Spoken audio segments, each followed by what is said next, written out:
মাত্র আপনার সাথে যাবে যখন আপনি মারা যাবেন।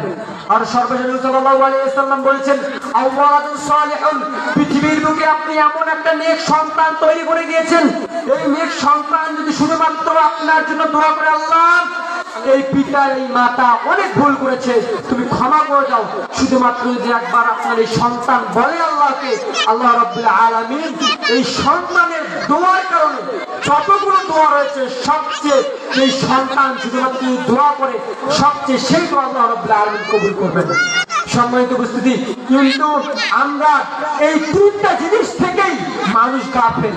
এক নম্বর হলো কি, আপনার সন্তানকে সঠিক শিক্ষা সুশিক্ষা অর্জন করাচ্ছেন না, এটা থেকে মানুষ গাফেল।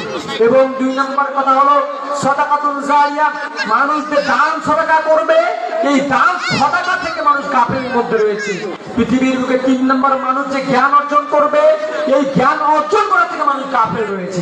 সম্মানিত উপস্থিতি, তাহলে যদি মানুষ এই তিনটা জিনিস থেকে বিরত থাকে, তাহলে মানুষের মধ্যে কিভাবে আল্লাহর প্রতি ভয় আসবে?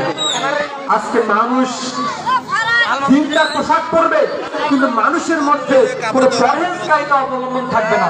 মানুষ অন্যান্য পোশাক পরবে, দেখে মনে হবে ইয়া বড় দাড়ি, ইয়া বড় টুপি, ইয়া বড় জুব্বা, কিন্তু তার মধ্যে নিম্নতম পরহেজগারিতা অবলম্বন থাকবে না। মানুষ দেখে